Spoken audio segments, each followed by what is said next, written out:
की ने आगाह किया। लड़की की निशानदही पर इंसानी स्मगलर शाहजेब भी जेर हिरासत है। शाहजेब ने नदीम नामी इंसानी स्मगलर से मिलने वाली रकम से लड़की के विजिट वीजे, टिकट और शो मनी का इंतजाम किया था। FIA के मुताबिक शाहजेब ने 4,20,000 रुपए से 40,000 रुपए एयरपोर्ट पर क्लियरेंस के लिए असलम नामी एजेंट को दिए। FIA का कहना था कि सायरा और शाहजेब के व्हाट्सएप नंबर से जिस्म फरोशी कराने में मुलविस गिरोह के दीगर अरकान से भी बातचीत के शवाहिद भी मिले हैं। FIA के मुताबिक सायरा का एंटी ह्यूमन ट्रैफिकिंग सर्कल मुंतकिल कर दिया गया, जबकि शाहजेब को मजीद कार्रवाई के लिए हिरासत में लिया गया है। जी बहुत शुक्रिया सलाहुद्दीन।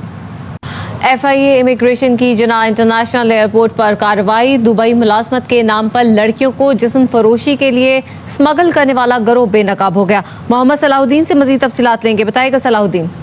देखिए, बिल्कुल ये FIA इमिग्रेशन की कार्रवाई है। गिरोह के बारे में दुबई के विजिट वीजे पर होटल में मुलाजमत के लिए जाने वाली सायरा नामी लड़की ने आगाह किया। लड़की की निशानदही पर इंसानी स्मगलर शाहजेब भी जेर हिरासत है। शाहजेब ने नदीम नामी इंसानी स्मगलर से मिलने वाली रकम से लड़की के विजिट वीजे, टिकट और शो मनी का इंतजाम किया था। FIA के मुताबिक शाहजेब ने 4,20,000 रुपए से 40,000 रुपए एयरपोर्ट पर क्लियरेंस के लिए असलम नामी एजेंट को दिए। FIA का कहना था कि सायरा और शाहजेब के व्हाट्सएप नंबर से जिस्म फरोशी कराने में मुलविस गिरोह के दीगर अरकान से भी बातचीत के शवाहिद भी मिले हैं। FIA के मुताबिक सायरा का एंटी ह्यूमन ट्रैफिकिंग सर्कल मुंतकिल कर दिया गया, जबकि शाहजेब को मजीद कार्रवाई के लिए हिरासत में लिया गया है। जी बहुत शुक्रिया सलाहुद्दीन।